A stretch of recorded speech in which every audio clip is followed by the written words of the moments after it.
SME Chamber of India, and SME Business Forum, with the association as a technology partner, Tata Tele Business Services, which is a focus on the do big, and GST solution partner, Busy, a business accounting software, which is one of the useful for the SME sector, and they are our GST solution partners today. Industrial Park partner is Bhumi World, and India International Trade Center, Maharashtra Industrial Economic Development Association, SME Business Forum, Startups Council of India, Women Entrepreneurs Development Council have supported this today's webinar. Friends, today's webinar will be focusing on the technology for manufacturing road to recovery, which is one of the unique concept we have chosen today for this program. We are aware that the currently we are going to complete today, rather we have completed 1 year when we started a lockdown process, and the pandemic has started very huge way, and its impact on the Indian industry, particularly SME sector. But nevertheless, we have not stopped our business. Rather, we have not stopped our doing business from home, or not even stopped working from home. So this credit goes to whom? The telecom sector, the internet sector, and the technology platform provider sectors. So with this word, I would like to invite Manish Kotian for this important program. Kamal Yadavji, I welcome you. Manish, I welcome you. And I think Mr. Nitin Shah just joined. I welcome Mr. Nitin Shah. Can you on your camera, please? Okay. Friends, we are focusing more on the technology part because this is a very unique and useful concept for particularly manufacturing industry SMEs. We are aware that advanced technology always is useful for the improvement of the services, improvement of the technology, improvement of the particular technological development and businesses, and mostly manufacturing industry. We are aware that artificial intelligence, gamification, automation of the robots, specific, uh, economic solutions, e-commerce solutions, enterprise integration solutions, career technology, even 3D printing, nanotechnology, and many segment in IoT, which is included by many companies in India, particularly manufacturing industry and SME sector. Friends, advanced technology is useful for every entrepreneurs, every businesses, and therefore we are focusing. SME Chamber of India is focusing more on how to adopt advanced technology, how to identify the advanced technology, how to utilize that advanced technology. And this is a webinar which will be giving you proper information, a unique information, and rather what Tata Tele Business Services is just showing the picture. Do big, that is most important. And today Busy Solutions will be one of the useful solution for every businesses now, which is a business accounting software for a GST purpose. It's a very useful, and they are going to give you insight of their product, insight of the services, and insight of the what are the benefit and the advantages for the SME sector, which can be utilized for their process, utilized for the business process, and making their business as a smart business. So friends, smart business, smart solutions, and smart SMEs. Rather, Honorable Prime Minister always said that we want to create a level playing field where we want to build or produce or empower or transform SMEs like a world-class SMEs. So with these words, I'm thankful to all of you for participating, and special thanks to the those listening to us, those are watching this webinar, and those are going to discuss with us on the particular topic. So I will not take much time, but let's take a plan now for as per our agenda. So I would like to invite Manish Kotian, a senior solution architect, Tata Teleservices Limited, to give his insight, a smart leap for the next generation in enterprise solutions. Manish, floor is open for you. Thank you. Thank you, Chandrakant ji. Thank you, all the panel members and all the invitees for attending this session. I will just quickly put forward the presentation. Okay. So the topic for today is smart leap with next generation in the enterprise solution. In the recent past, Tata Tele Business Services has come up with many products and services considering the market scenario. And in the COVID scenario, what we have done is we have entirely focused from on-premises to the cloud platform. So that is one kind of framework which we have done from our end, considering the pandemic situation and understanding what the market is going to move from on-premises to off-premises, or it can be in a hybrid model. So the solutions that we have come across is very versatile and it is very easy to manage and easy to operate.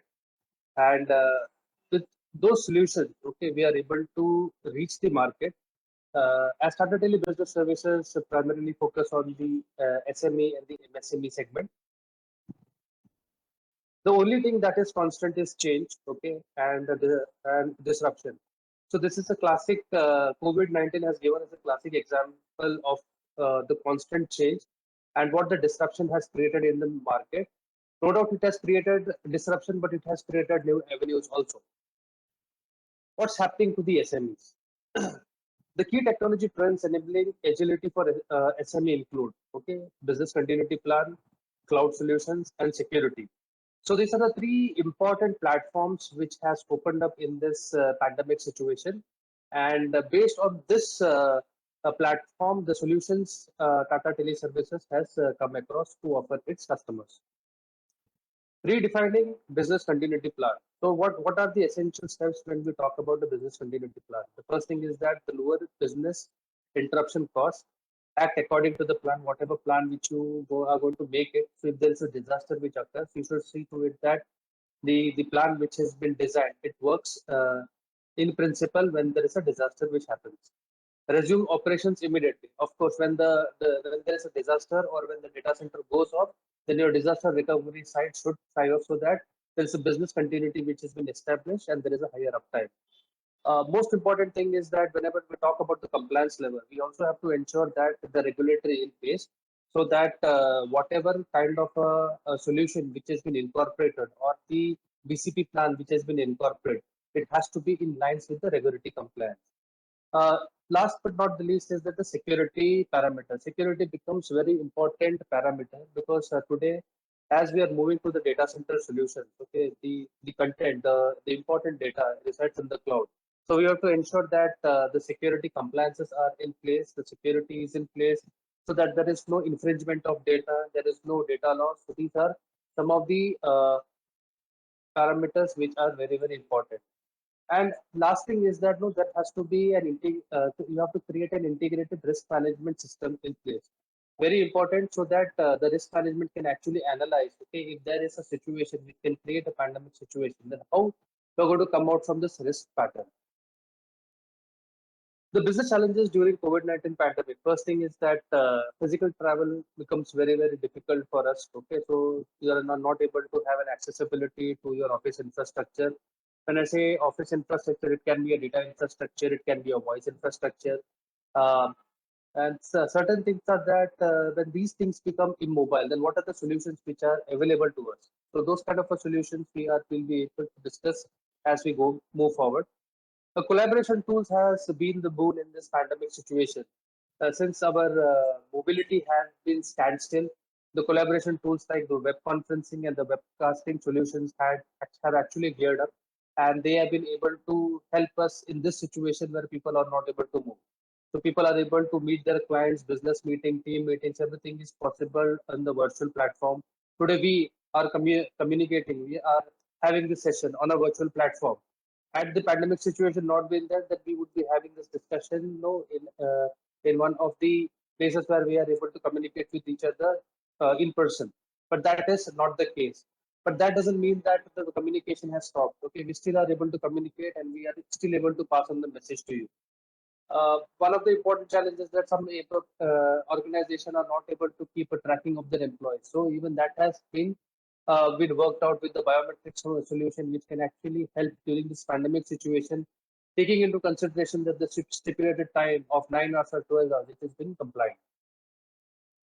If we talk about the digital adoption by the Indian SME, you can see that 43% of the SMEs use various internet platforms to sell and promote themselves.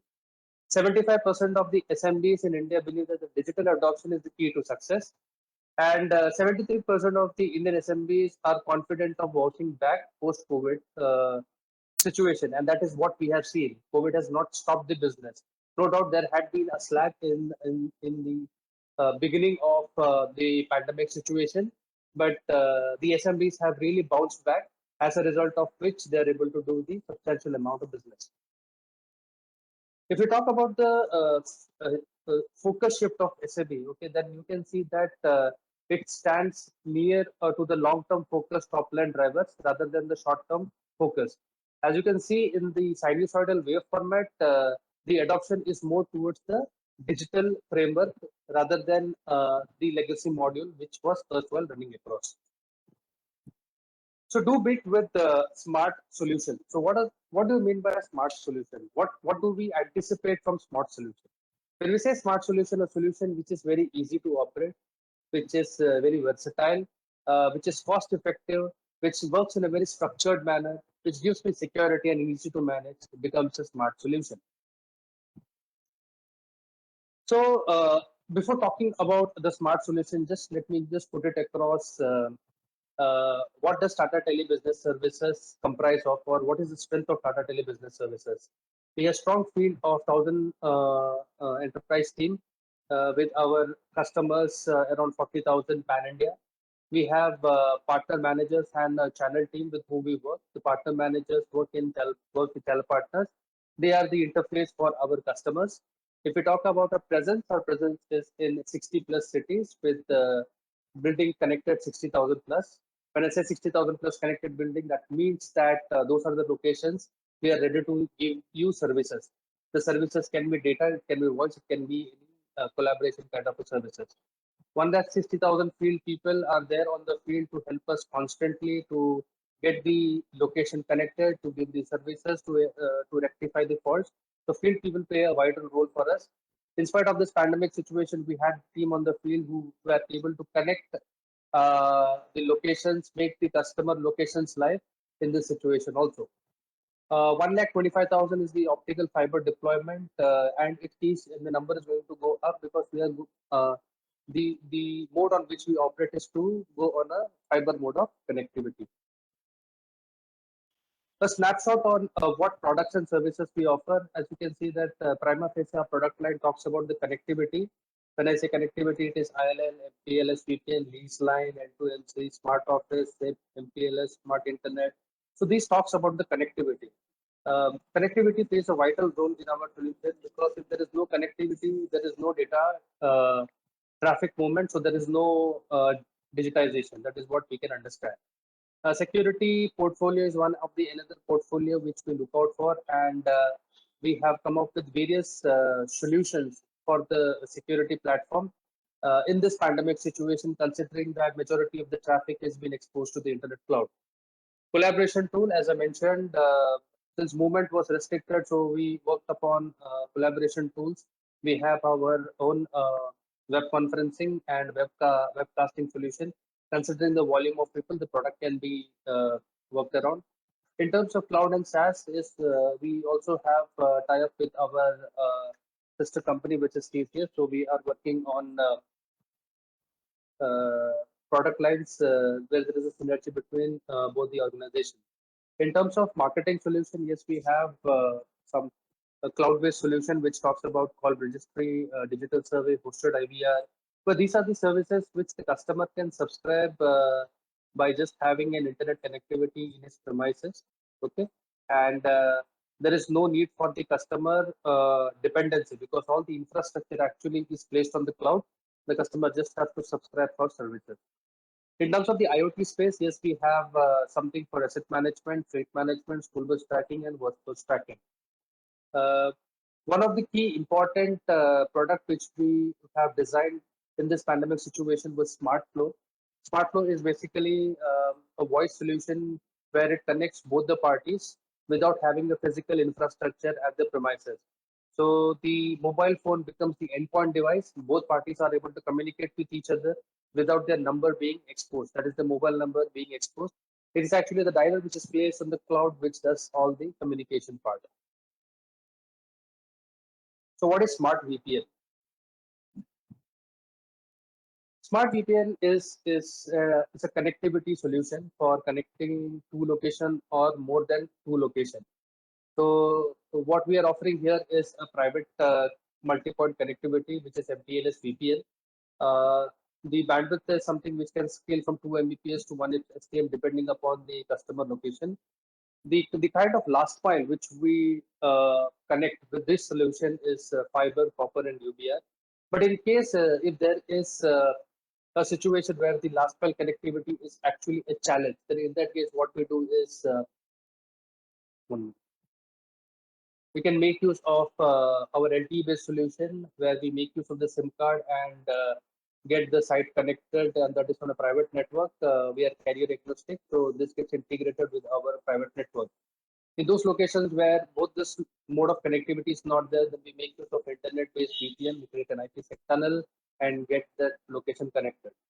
Now, many of the customers are moving from on-premises to cloud. So, if the requirement talks about connecting to cloud service providers like Microsoft Azure, AWS, Google Cloud, and IBM Software, then we already have the connectivity being established. We just need to connect the customer premises to our MPLS cloud, and in return, he gets connected to any of the cloud service providers. Um, Remote VPN or remote accessibility on a private network is also possible, and that has been a major boon to our customers. Since many of the customers are already on an MPLS based connectivity and they are not able to come to office, then we are able to extend the connectivity of the MPLS to the customer premises where they are able to have an accessibility to the in-house application servers in a private mode of communication. Well, if you talk about a case study, then probably there are many case studies in terms of manufacturing, BFSI, not restricted to any segment, because connectivity is something which is not restricted to any of the segments. So every segment will talk about the connectivity.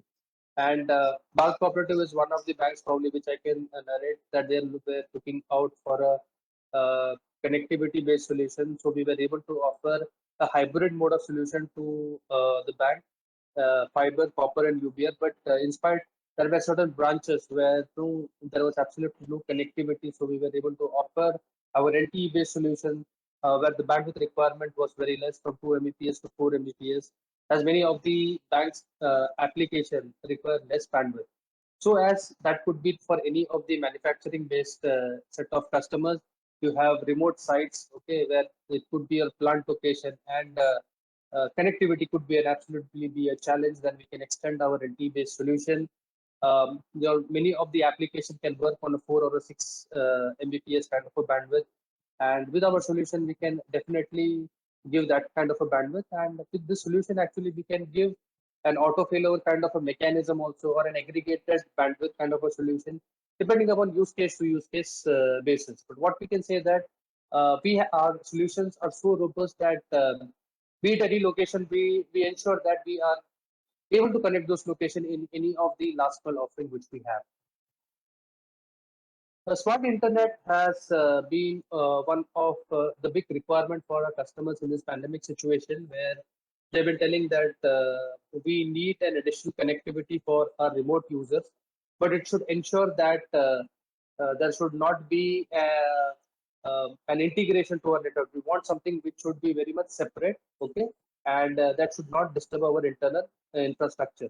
So smart internet is basically a combination of internet and an appliance which has been offered at the customer premises, and it can work in an independent fashion. The users will be sitting at home with their respective broadband connection or dongle or hotspot kind of a solution for internet, and some SSL client will be offered to our customers, and they will be able to reach their office premises without disturbing their existing infrastructure. So this is a smart internet offer which goes combined with the security appliance for the customer. So Reliance Shipping is one of the logistics company which was looking out for a managed security-based solution. So we were able to identify the customer requirement, and we understood that they were having challenges in terms of connectivity, security, and some consulting point of view. So we were able to understand the customer requirement, propose a solution of internet and security appliance bundled together and offered the solution. So this becomes a very classic example for an internet-based solution where now people are able to sit at home, they're able to work from their office systems, okay, and able to have an accessibility to the portal which is hosted on premises. One unique product which we have launched is for those set of customers who are in a strength of 40 to 60 in staff and looking out to start off their operations, where they wanted data, voice, Wi-Fi, and a security appliance. Conventionally, if I try to buy individual components, okay, the cost will scale up to more than 1 lakh rupees. But this is a consolidated box which will give you the data connectivity. It can give you the voice connectivity part, Wi-Fi, and firewall as one unit. And this box goes as a free for my customer. I only charge the customer for the internet bandwidth as well as how many channels he subscribes. And the box is actually managed. All the configuration is done by us. For the customer, he just has to subscribe for how much bandwidth he requires. So apart from this, there can be many cloud-based solutions which can be incorporated to that. That is a web security, audio conferencing, any third-party application which he is looking out for, or just transferring the call from the on-premises to his mobile using an application, even that is being possible with this smart office solution. So it becomes a one-stop solution, integrated solution. We are not charging anything for the customer, and it is future ready. So this is what the value proposition of smart office. In terms of security solutions, yes, we have worked very hard for in this pandemic situation, considering the exposure of the internet to the end users. So while browsing, we understand that there are many botnets which keep on attacking. The protection of the company server also becomes very important. Checking of mails, okay, becomes very important because that could be a spam which can actually hamper or destroy the infrastructure. And work from home has actually been the need of the hour. So in order to encompass all these features, okay, security becomes a very important parameter for securing the data. So what is that we are offering with our security offering? Data security is something which is being offered. Endpoint security, yes, we are offering for our customers.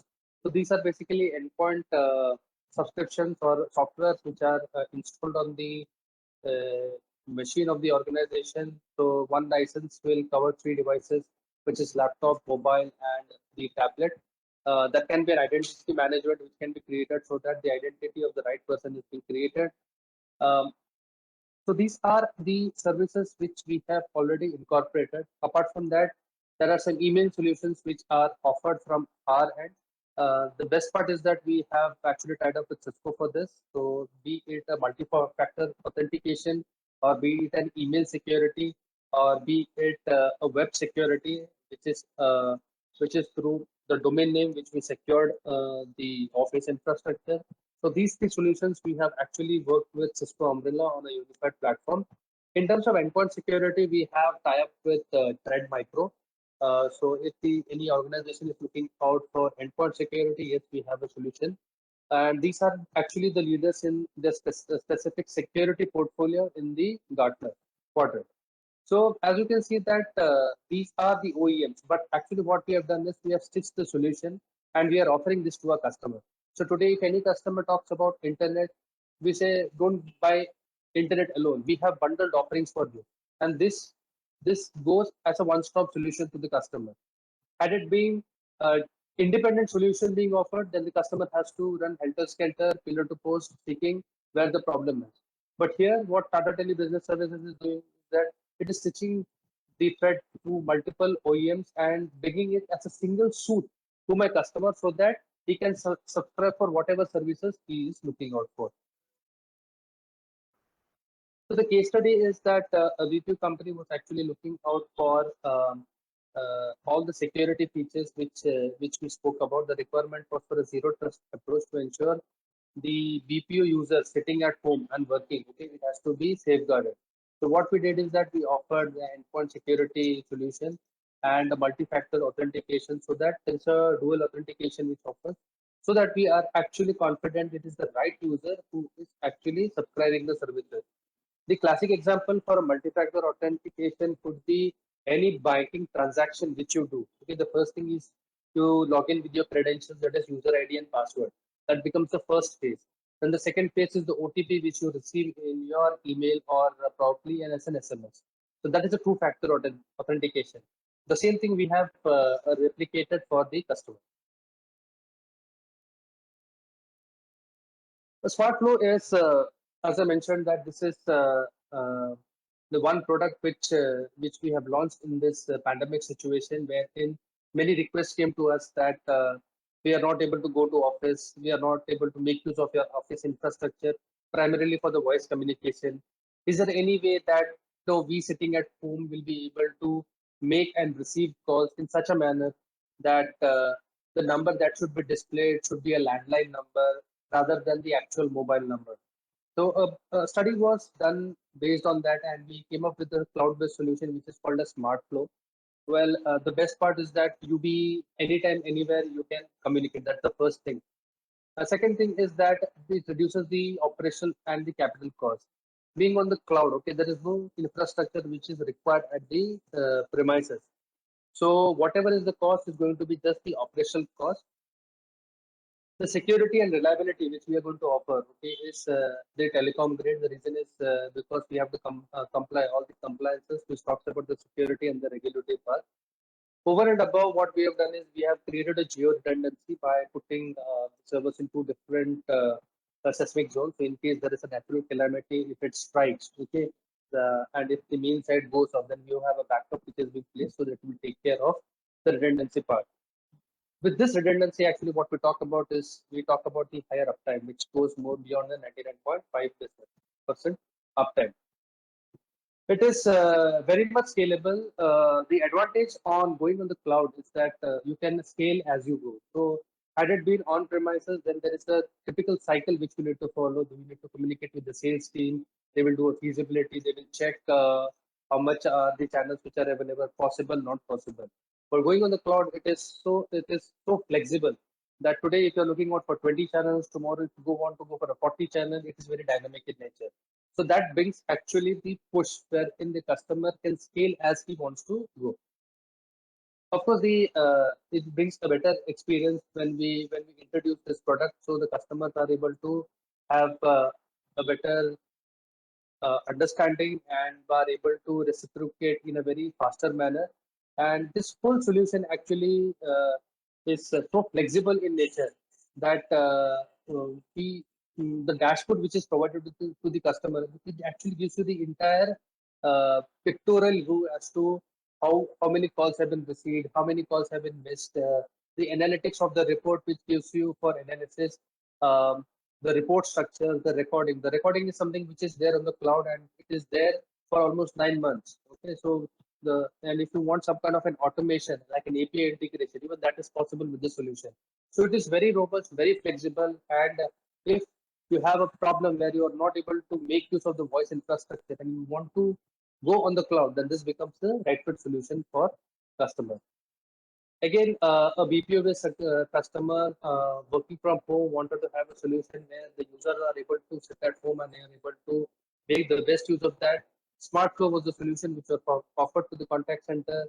All apart from that, they also wanted a CRM integration so that whenever the call comes, they are able to identify who the user is and enter the credentials. So an API integration was also being done successfully. So there is a lot of flexibility which has been worked around for this particular requirement. The last slide, which talks about what are the key benefits for Tata Tele Business Services. First thing is that we work on the innovative products. The classic example could be the very vanilla product which runs in the market is internet. In internet, in order to communicate, you need an IP address. IP address are basically classified into two: IP version 4 and 6. So Tata Tele Business Services is an organization which is dual stack enabled. Okay, so we can work on IPv4, IPv6, or we can work in a hybrid model also, depending upon the customer requirement. Best in the reach, obviously, with our LTE services being bundled for any remote location to be connected. gives the customer the opportunity that if there is a remotest location also, Tata Tele Business Services will be able to onboard that location on its MPLS cloud with this last mile solution. As I mentioned that we are more emphasizing on bundled solution. So we encourage a customer to buy bundled solution, not just plain a pipe of internet. Along with that, we offer the customer with security solution. The security solution could be hardware based, software based. It can be an endpoint security, email security, anything which can go as a bundle to the customer so that it encompasses the entire security portfolio. Best in the SLA, the reason is because every customer, when subscribing for services, he says that I need to have a service level agreement. So Tata Tele Business Services is the only organization to start the SLA on voice. Data is something which every organization and every telecom provider talks about, but we were the first to offer SLA on voice services also. And most important thing that any customer looks out is whenever he subscribe for any services, he wants a transparent view of what the services he's subscribing. So with our iManage portal, you are able to see what kind of services you have subscribed from us. If it is an internet-based services, what is the bandwidth that is being utilized? Are you getting the right bandwidth or not? And apart from that, what are the bills which are generated? Any complaint has to be there. So there is one uniform portal which gives you the entire scope of what services you have subscribed for. So if you want to have latest updates, then probably you can connect it to LinkedIn, YouTube, Facebook, Instagram, and probably you can connect with our respective team members. With this, I conclude the session. Chandrakantji, over to you. Thank you, Manishji. You have given very good information about the bundle of services, bundle of information, and bundle of useful services, which is beneficial to SME sector. It's very interesting and very useful information, rather. Manishji, you are aware that most of the people are working from home, doing business from home. They are using the ICT solutions, everything. But can you share some some lacking or identify some segments, 2 to 3 segments where we can give a message to the entrepreneurs, particularly SME sector. They will think to do big. What is your message? So what I think is that manufacturing segment is one segment which is not still adapted to this work from home kind of a concept. I believe the reason is because for manufacturing you need to visit to the plant. But if you talk about other segments, probably BFSI and others, even BFSI probably is a bit reluctant to give work from home unless and until it is more of a voice-based solution. So the most important thing is that we have to build such a robust, secured platform so that these industries, these verticals, they should be very much okay, or they are ready to say that no, we are ready for a work from home kind of a scenario where we are actually confident that whatever security platforms have been built, that will take care of any kind of a botnet which is revolving in the cyber world. Okay, thank you very much. Most of the SMEs are enjoying good business this last 3 months, last quarter rather. And again, this the threat of the corona started, but nevertheless, business will not stop. And when we do business, we need a internet, we need a advanced technology, we need a communication platform, and of course, when you do some business, when you do some billing, invoicing, and when you do some transactions with anyone, you need a proper e-solutions for the invoicing, e-solutions for the GST, or accounting solutions, accounting services for the particularly those are enjoying doing business from their office, home, or wherever from there. And currently every charter accountant firm, every company, every enterprises are using the proper BG solutions, business solutions, smart solutions for the reduction of the headache, reduction of the rather issues and problems and errors. So I would like to present now Mr. Kamal Yadav, who is heading technical support, Busy Infotech Private Limited. who is going to give the information about the accounting services, e-invoicing. Kamalji, platform is open for you. Yeah, thank you, Chandrakantji. And hi, everyone, and good evening to everyone. So, I am representing Busy Accounting Software, the one-shot solution to manage your business and your GST. So, the topic that we are covering today is the accounting services with a focus on the e-invoicing. So, everybody knows that this is the third stage of e-invoicing that we are going to see from the 1st April onward. The stage one we have already seen from the October 1st, where the threshold limit was 500 crore for the e-invoicing. Then the stage two was there for January 1st was the date. Then the threshold limit was 100 crore. Now we are going to see the third stage of the e-invoicing from the April 1st, 2021. And the threshold limit for the turnover is 50 crore. And now the challenge is if you are under the bracket of this turnover, how to implement this in your system and how smoothly you can do with your accounting solution. So applicable date is 1st April for the stage 3. Turnover, as I told you, should be 50 crore in any of the preceding financial year since 2017 and 18. It will not consider your current year. If your turnover is getting close to 50 crore in the current year, then you will be doing your e-invoicing the next year, but you cannot start e-invoicing from the mid of the financial year. So this is the condition. And as per the data given by the GSTIN, there are 95,000 businesses, GSTINs, that are under this bracket of 50 crore to 100 crores. Means these businesses, 95,000 GSTINs, they are going to be impacted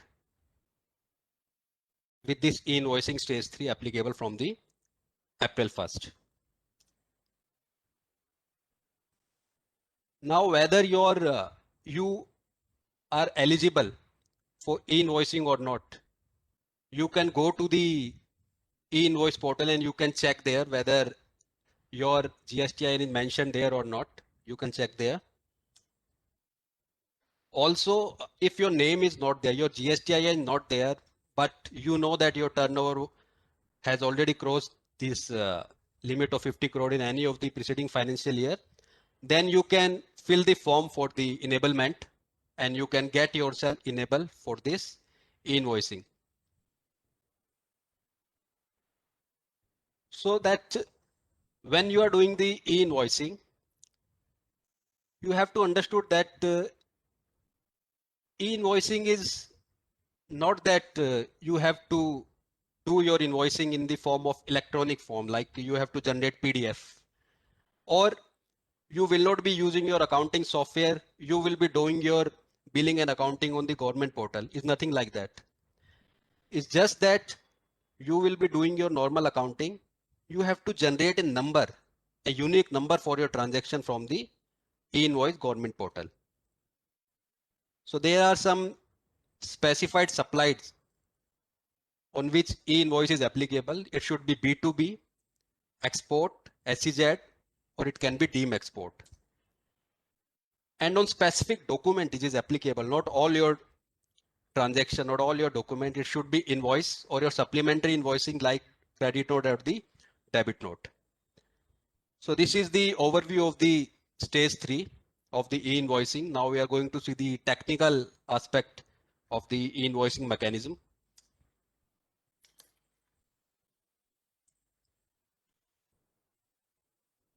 So this diagram will show you how this actually works.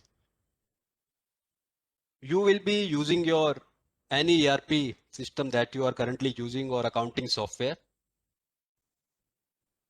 Your data is already there in when you do billing in any of the accounting software, your data is already there. You already had fed your GSTIN The buyer GSTIN is already there. The HSN codes is already there. You are doing the normal invoicing from your ERP or the accounting software that you will be doing in e-invoicing scenario also. The only thing is that relevant data will be taken out from that invoice, from that transaction, and it will be uploaded to the e-invoice site. That data will be validated as per the schema mentioned by the e-invoice site, invoice 01. And there, after the validation, a 64-digit IRN will be generated that will be sent back. And this e-invoice data will be later on shared with the GST website as well as the e-waybill website. So this is the whole mechanism actually how it's going to work. Now, this e-invoice is actually B2G.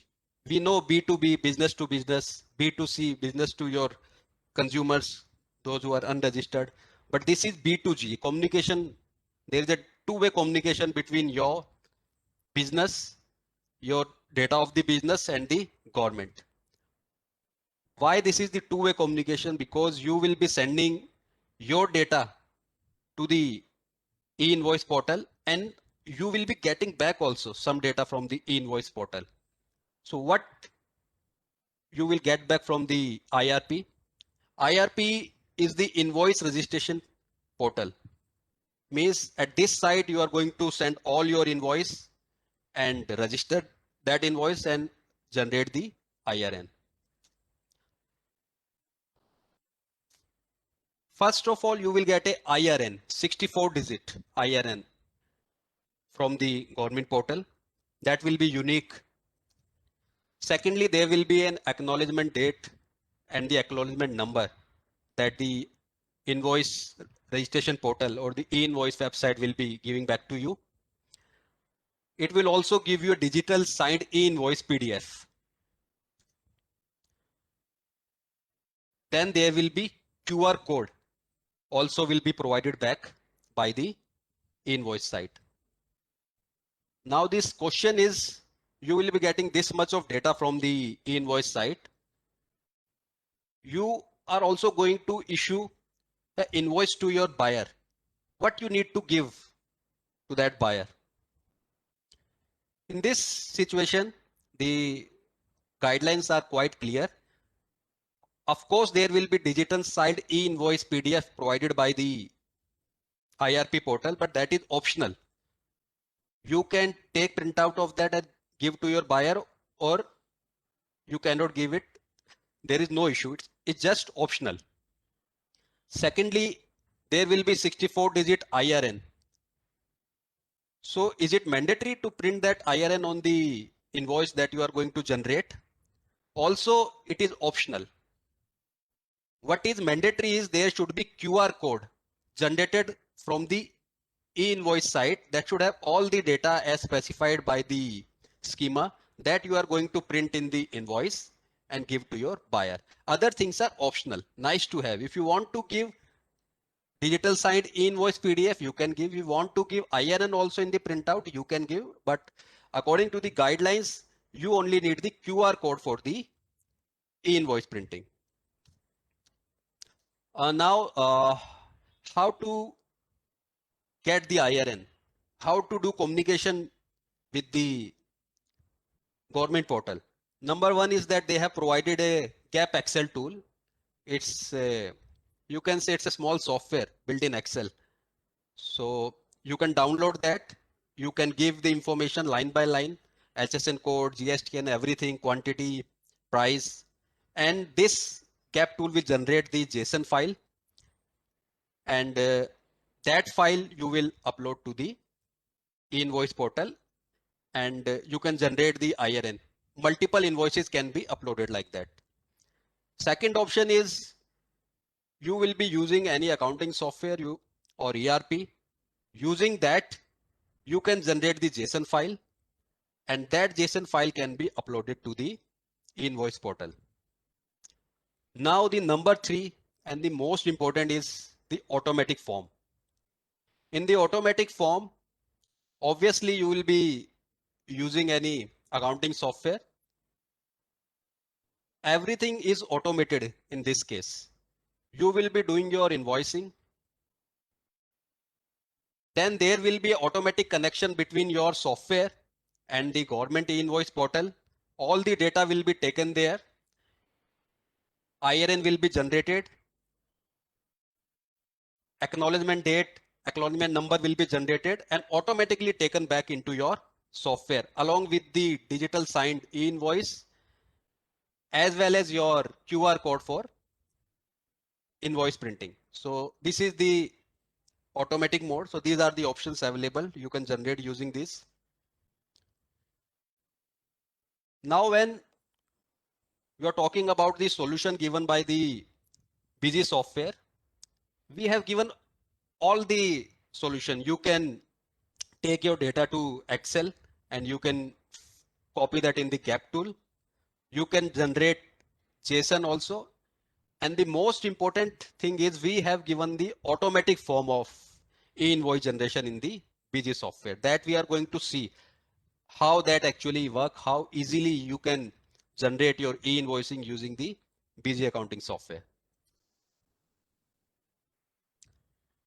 So these are the few points why you should use Busy for the e-invoicing. What are our USPs? As I told you, we have given the automatic most. Why you need automatic mode? Because it is the fastest, secure, reliable, and hassle-free mode to generate your e-invoicing. No manual intervention, everything is done in the background in the automatic mode. Then there is error checking tools within the Busy software itself. Suppose the data is not authenticated, you are sending it to e-invoice portal, errors are generated. If your GSTN is generating error continuously, then you will definitely get call from the IRP portal that there is something wrong, that you are doing continuously hitting our server and generating the errors. Again, if you are generating errors, they will send an email to you that from your end, we are continuously getting the error. Our bandwidth is choked due to this reason. So you should rectify this. So in Busy software, we have provided the error checking tools. Before going to the portal, Busy will tell you what are the errors that you have done and need to rectify it. Means the GST number is correct or not. It's at current date, it is valid or not. This is also important. Busy software will tell you whether the PIN code and the station is matched, SSN is correct or not as per the e-invoice database, UQC is correct or not, taxable and tax amount, all the calculations are correct or not. Software will tell you automatically. Busy is already integrated with e-way bill system now. After the e-invoice is applicable, e-way bill system is still there. Both will go side by side. So you on some invoices you may need e-invoice also and the e-way bill also. And in few cases you will need only, let's say, e-way bill, but you will not require the e-invoice. In some cases you will require e-invoice and you will not require e-way bill. So all the combinations we have given in the Busy software. If you have multiple branches, we have given a wonderful solution. Sitting in a single company, you can generate e-invoice for all the branches. User level control. This is the pain point of most of the business. When you are giving your data to the government site, it should be authenticated, because in case of e-invoice, there are lots of checks and control. Once the data is given to the e-invoice, you have to, if there is anything wrong, you have to go to the portal and you have to cancel it, and time limit is only 24 hours. If e-way bill is already generated, you have to cancel the e-way bill also. If e-way bill is verified by the duty staff, then you cannot cancel your invoice in that case. So user level control is there, that anybody who is doing the transaction at an operator level, at a higher level, it is going to be approved. Then only you are going to push it to the e-invoice portal. Then there is a bulk mode also. You can generate one by one each invoice, or you don't want to generate invoice one by one in a bulk also, you can do that. I'm going to show you that later. Then we have also given provision for testing on the government server.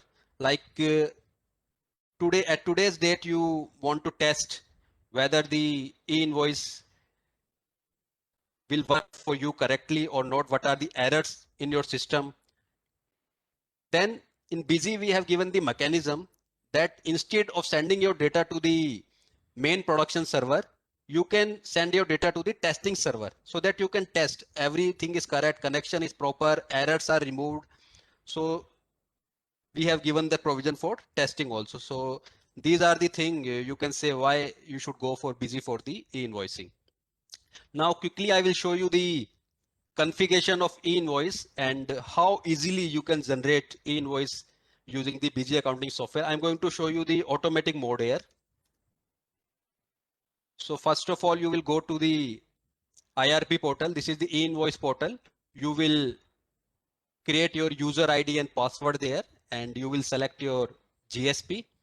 And this user password will be unique for the eGST number. This is the simple step that you are going to do. Second simple step, now you will come back to the Busy software. Here you are going to define those credentials, that username as password that you have defined in your e-invoice portal.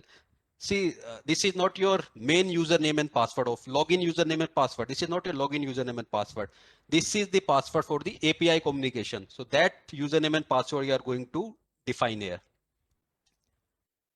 Now this is done. See how quickly we have done that.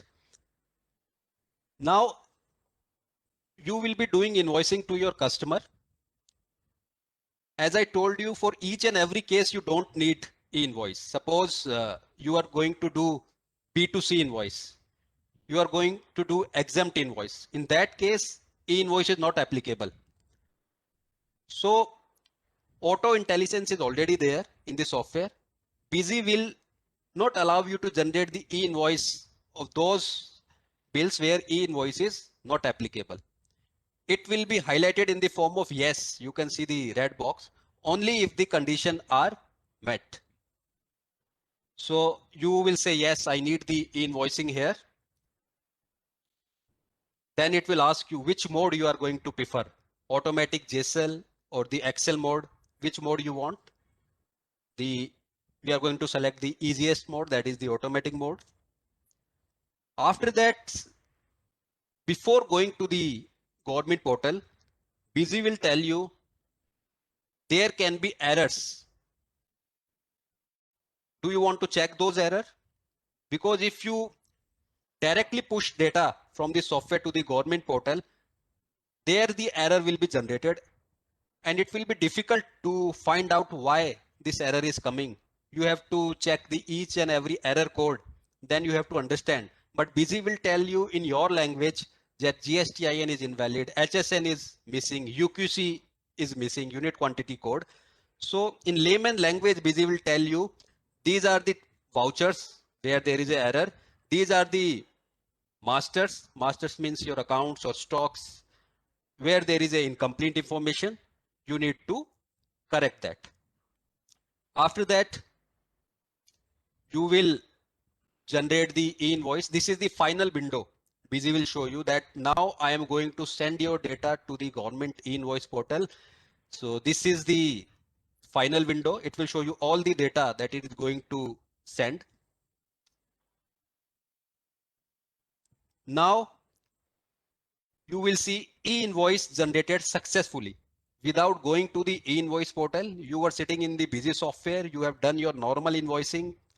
Busy asked you, do you want e-invoice? You said yes, in automatic mode I want. Then the e-invoice is generated successfully within seconds, sitting at the Busy software itself. So this is the information that will be saved with that particular transactions, whether it is sale or your debit note or credit note. This is the information that is taken from the e-invoice portal and saved in your software, the acknowledgement number, acknowledgement date, and the most important 64-digit IRN number.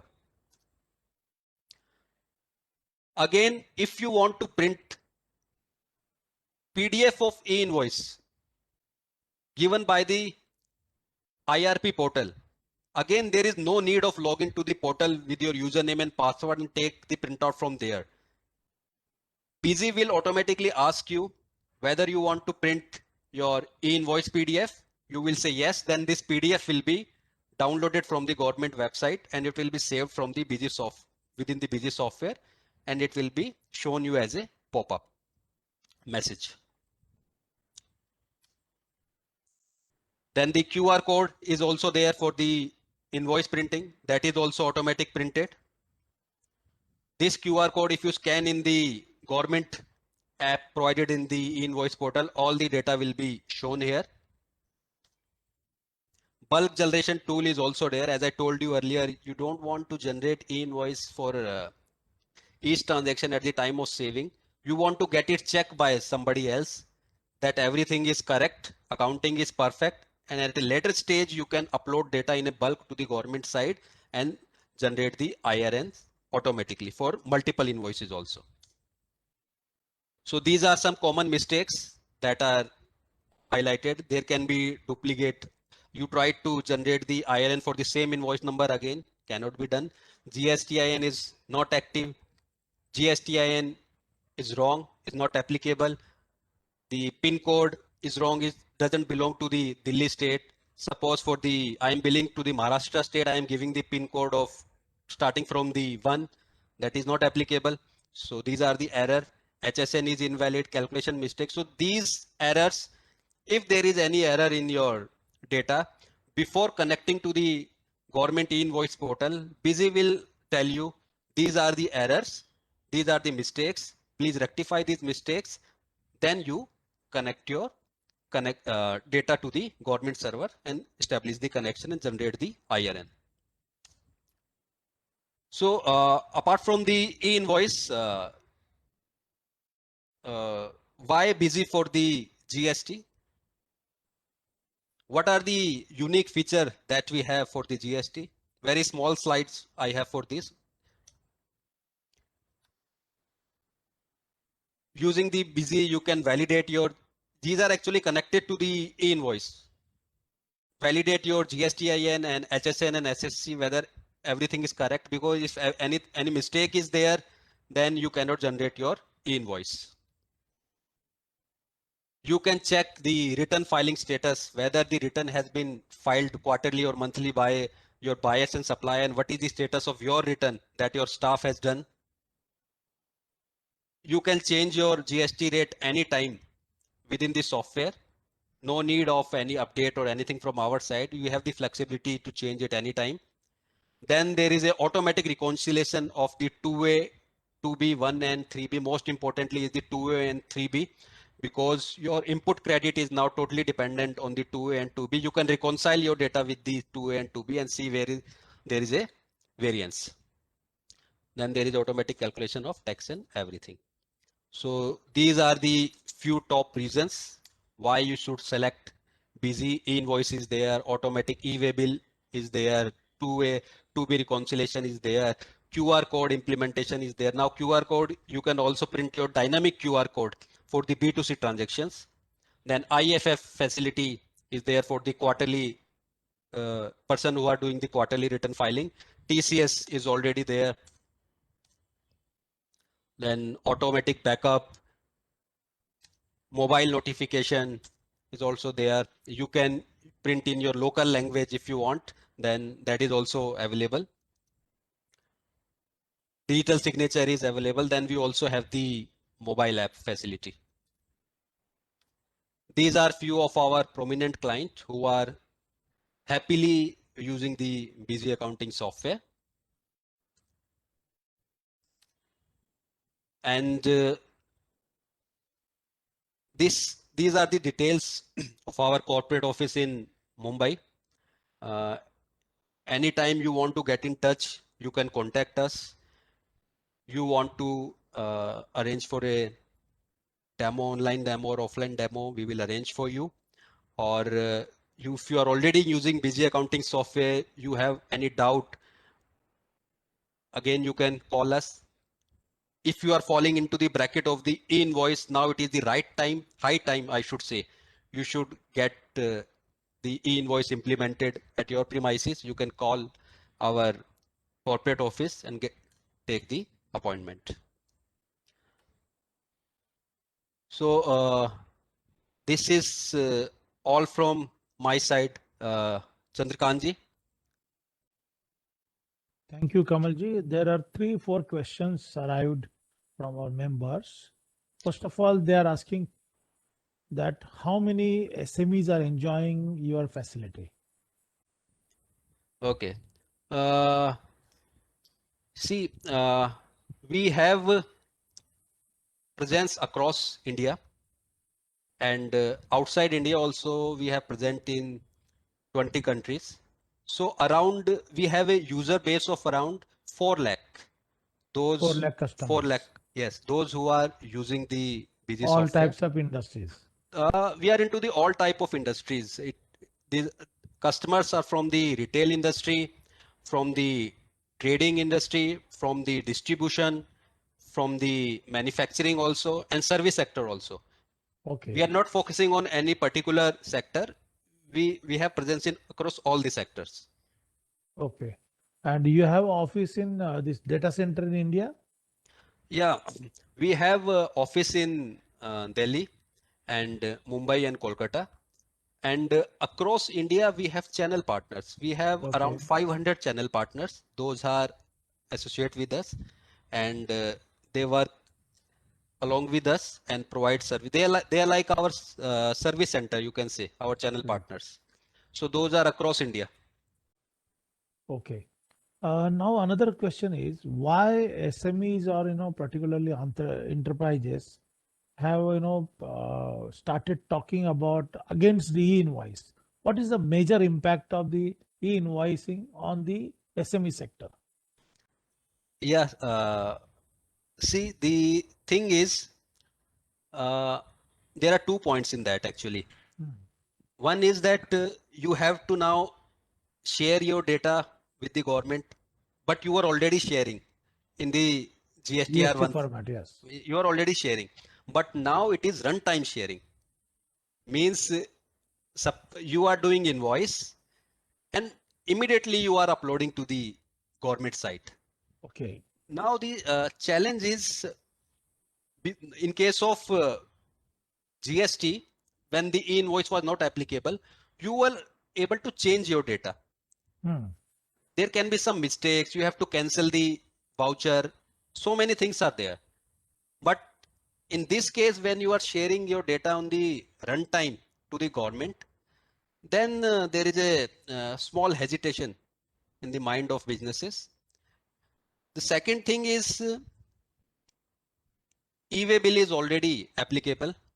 So businesses were demanding to discontinue e-way bill after the e-invoice was applicable, or both are the different thing as per the clarification given by the government. Like maybe in future they might discontinue e-way bill, but right now both the things will go. As I told you, at some places both e-invoice and e-way bill will be applicable on some transaction. On some transaction only e-invoice is applicable. Let's say service bill. In some case, let's say B2C goods bill, only e-way bill is applicable. Okay. So we can say that your brand is a busy. So you are not keeping busy entrepreneurs by using your platform. Am I right? Yeah, It's yeah. free, we can say free mind and free, business, or easily you can upload information. Exactly. This automation is now you can say must. You cannot ignore it. Accounting you were doing in some of the software. Inventory management also some of the customer were doing, but statutory is very much important. And when you are communicating with the government server on day-to-day basis, you cannot ignore it. It's not practical actually. You put your data to the Excel and generate JSN and upload it to the government server, then take all the IRN back and put it back in your system. So automation is always required. So this is our motto actually, to give the best solution. In e-way bill and e-invoice, in both the cases, we have given the automatic mode of solution.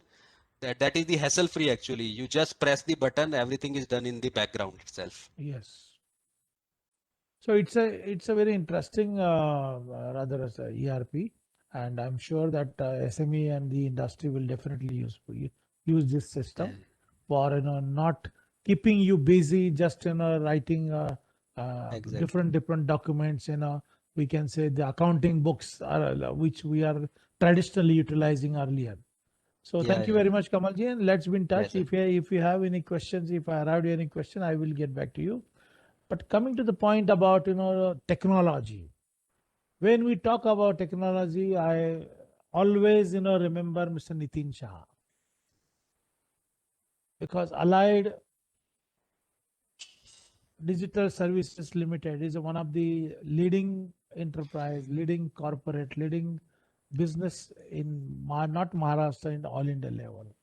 So Nitin Bhai, I would like to suggest, I would like to invite you, and I would like to welcome you first time at our platform to share your thoughts on digital SMEs, readiness and the adoption, the rightly, timely initiative by your company, particularly for industry, SME sector and government point of view. Nitinji. Event that you have organized. I could hear Mr. Kotian talking about the next generation enterprise solution, and a lot of granular discussion that was taken by Mr. Kamal Yadav. It was a wonderful to hear from Mr. Kamal Yadav and Mr. Kotian. And let me talk something different, more from business point of view. For enterprises, I am also part of SME only. And my learning for 43 years, let me tell you, that you're going to keep on changing your course of path, as and when there is a change that's happening around you. And which is what I have done. And I have taken sharp sharp turn in my business journey. And currently we are Allied Digital version 6.0. So when I say version 6.0 is a disruption driven, and we had envisaged and anticipated that disruption is going to take place much before 2019 end. This was basically due to digital adoption. Okay, the entire world is moving toward digital. The physical world is moving more and more toward digital, and digital world is going more and more towards physical world. That had created tremendous disruption, and that many of our people would have seen also in social media how people make use of technology to communicate to each other, maybe even while transporting using Uber, Ola, or whatever they go to buy. So you've seen those kind of new business model which has emerged out. But due to COVID, which happened in last year in the month of March only, it has accelerated the change. Nobody would have thought, even I didn't expect that COVID is going to happen. But this COVID has changed the entire rules of the game. And I would suggest SME to really understand when I talk about disruption. It is a path where you are driving your car has changed. So you have to be very carefully driving it, and you have to ensure that you cross the road. So if I'm going to give analogy in terms of your business is your car, you are a driver of the car. The path on which you are driving should also be smooth in order to take your car longer, distance and smooth drive. And you need to have a fuel to see that your car goes. In this analogy, first thing, let me tell you that the path is not in your or my control. It's basically being decided by the market conditions and our policymakers. So I think Mr. Salunke has been doing a very good job for all the SMEs to see that they keep pressure on the policymakers to make the path quite smooth. Having said that, very importantly, I would like to give a message to all SMEs that you have to make your car very, very strong, and you should be a very good driver. So when I talk about you should be a driver, it is a time that in disruptive world you have to start adapting technology. And technology has always been the like a solution to all the complicated problems. And this time in my entire life of 43 years, I have seen the major disruption, and it's only technology which can take you to a longer distance. So you have got to get yourself prepared how to sell your car, or how to sell your boat, or how to drive your car in a condition which is currently, which is dominated by digital world. So one thing very importantly, which I would like to tell, that people who want to use digital world or to use digital technology need not have to be very, very technology savvy. I have seen many people, they have a fear saying that, "Okay, look, we don't understand technology as much because we have not studied that." But my point of view that you got to remove that fear out, and usage of technology is very subtle and very easy. And all of us know that, how we have started using Facebook or your Instagram, you talk about WhatsApp, or you talk about social, any other media, people have learned on its own. So I would rather first like to say that, please remove the fear out that we are entering into digital world, rather adapt it. It is not going to be that easy, but the technology itself is being designed in such a way that they make all the technology interface very user friendly. So you got to use it in a very user friendly manner. You give input and you expect the required output, and that is what you have got to know. It's like when you have to go in a flight from Mumbai to Delhi, you do not have to know, okay, how the flight works. You just understand that, okay, you take ticket, sit in the flight, and then it will take you there. But behind it, there is a lot of complexity. So let's not get bothered about the what kind of complex technology is there behind all that digital world that we're talking about. So the important message to the driver or the entrepreneur, I would like to say that, okay, remove the fear out, because you have got no other choice but to enter into the digital world. Having said that, you have a competition also amongst yourselves. So you have to make sure that your car is well equipped. You have a very good engine. That means you have a core team who is there in your company, which is acting as the engine of the car. And you have to create your own competitive advantage, because the world is becoming hyper competitive, and you got to stand strong in that competition. So suggestion is that, look, you ensure that your car is very, very strong and it can take you wherever you want to go with the help of a great engine, which I would say it is like a core team that you got, and you are a driver. You take, and the message is that, okay, adapt the technology, and this is the only way that you can take your car to longer distance and smooth drive. Except the path which is not under your control, and which is what we expect SME Chamber of India kind of people in association with the SME communities put pressure onto government to keep the policies very, very conducive for SME. I also understand there are several problems that we have been facing, SMEs are facing, especially from the bank. Everything is getting highly regulated. There's a change that is happening, and I know that many people are finding it difficult to manage the cash flow because the expected fund doesn't come in time, and but you have no other alternative but to put your money immediately.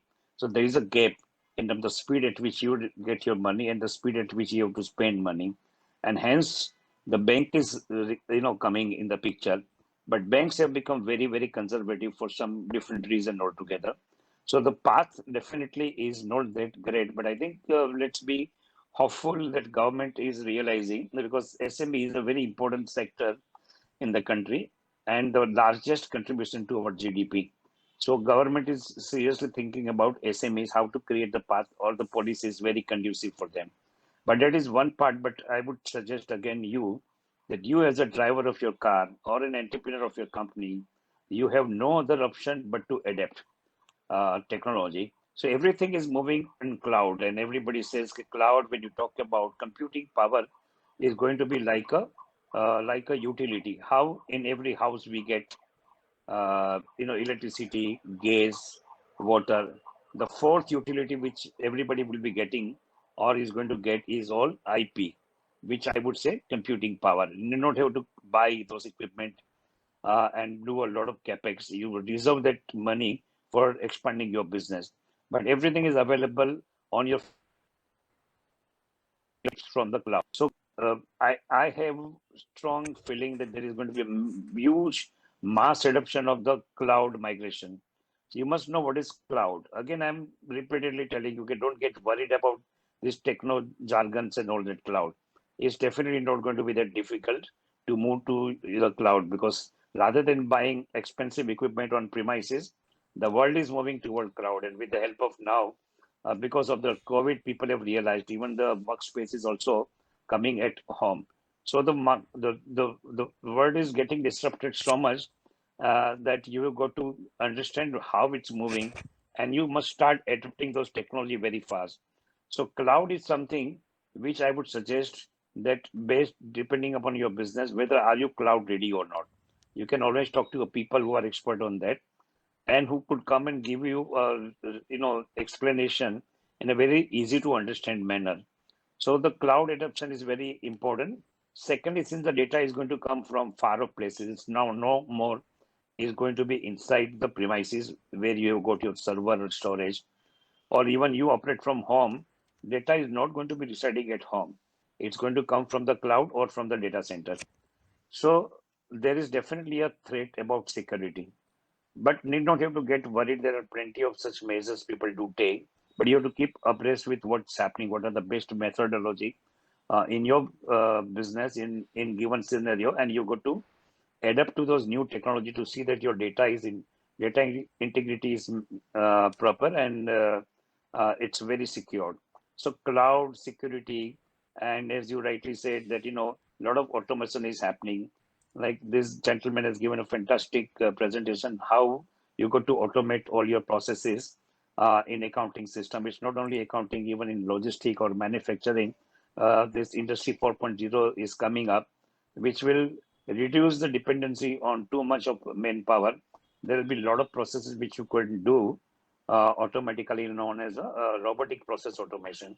Now, again, I'm telling you, I didn't want to make use of such techno jargons, robotic process automation and cloud and security. It may look like a different word, to many people who are not directly connected with technology. But I can only give confidence, not to get worried. You adapt it. It's not that difficult to really understand, but that would protect your business. So very strong message in this disruptive world.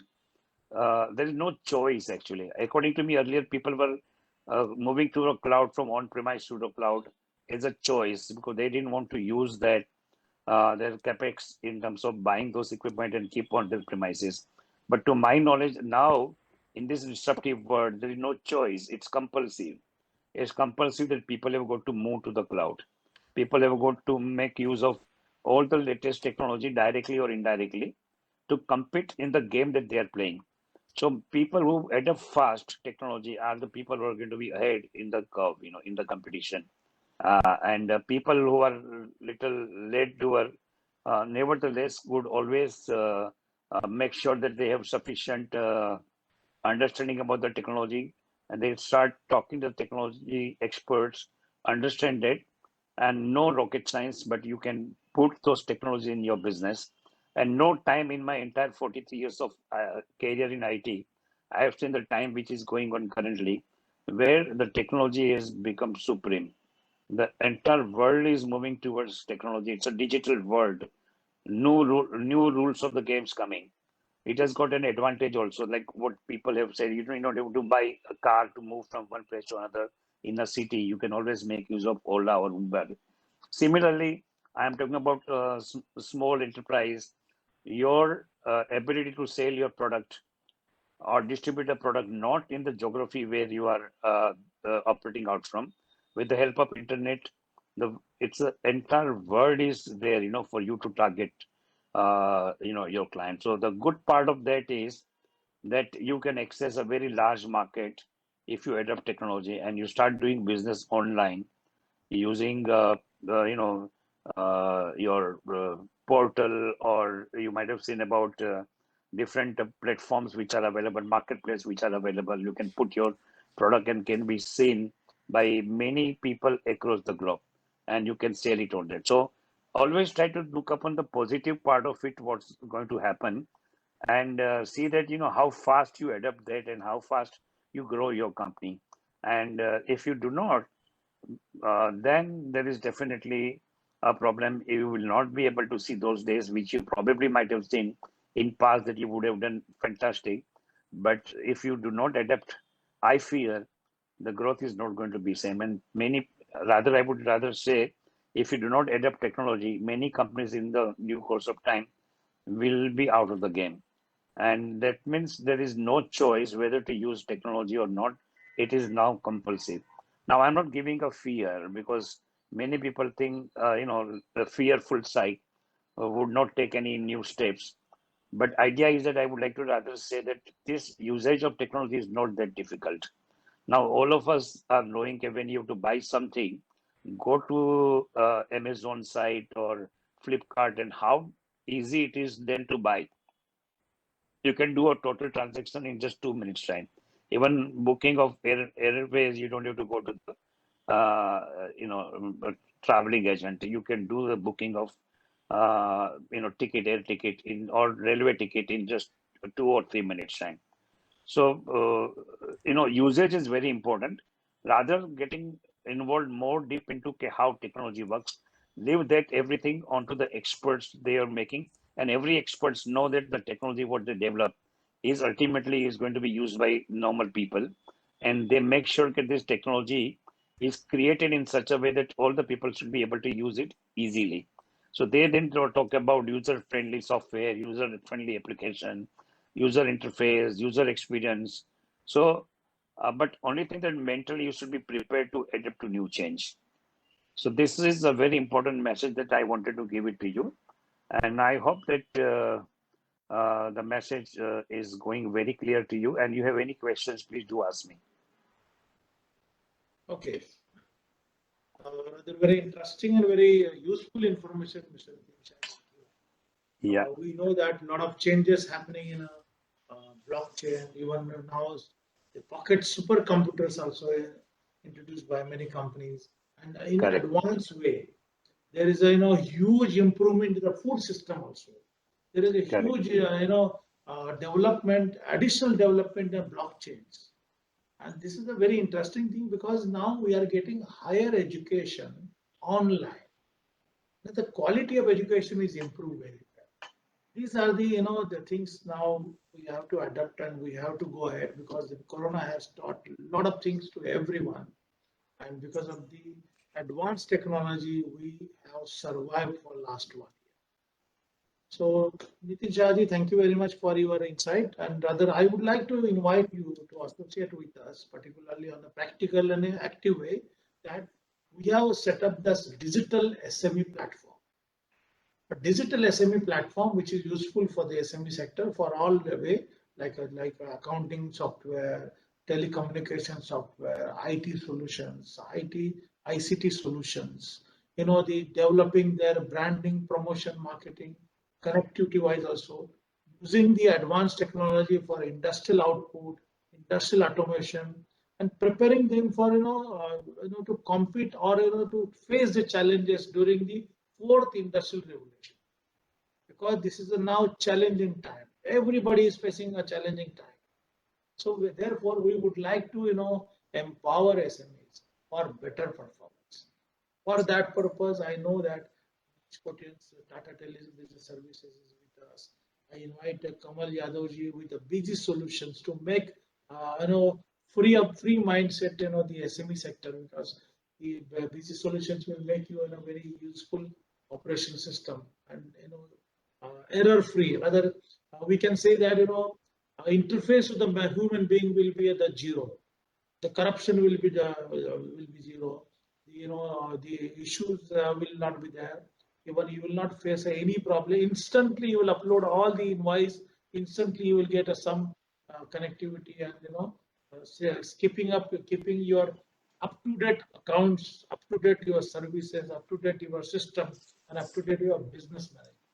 So we want to create. I think you're right. A very important message that you're giving is that is now not going to be what it was earlier in terms of regulation, and how people have somehow managed and used shortcut. But going ahead, corruption that you're talking about is going to get greatly reduced, because corruption is always there when there is a man in the middle, actually.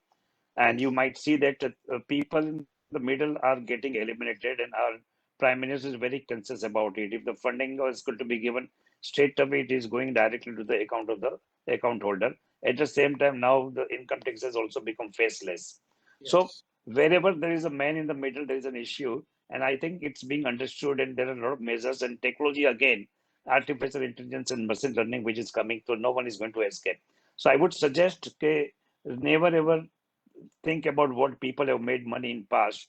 This world is different, and try to see that you are best regulated company, and better governance you do on your business, you are bound to grow. Perfect. Yes, you are right, Mr. Nitin Shahji. So let's take a forward. Mr. Kamal, do you have any question, or Manish would like to share some any inputs? No, sir. Nothing from my side. Thank you. Okay. Manish, do you have any question or any suggestion or any value addition? No, nothing. So just be positive, and if there is any requirement specific for the MSME or the SME segment, then Tata Tele Business Services is there with our entire plethora of services. Okay, you just have to go to the website, check which products best suits you, or probably you can get into a consultancy mode also. Our partners are there, our sales team is there. Just be connected to them, and probably we'll be glad to assist our customers. Okay. So friends, we have sent email to everyone. Those have participated, those have shown interest, but they couldn't participate, and those are looking for advanced technology. We have shared some questions, rather some suggestion-based questions where you can give inputs for particularly for chamber perspective, Tata Teleservices perspective, Busy software solution perspective, and how SME chamber can play important role to bring the all stakeholders together to provide value addition services to our SME sector, where they can adopt the advanced technology, they can produce the quality product, they can provide the quality services, and mostly we want to create awareness amongst SMEs to make them global competitive, because we have to compete with the China, we have to compete in the world market now. This is not an easy task now. We should think global, local, but we should do global. So our Honorable Prime Minister always said, we want to create SMEs like a world-class SME sector.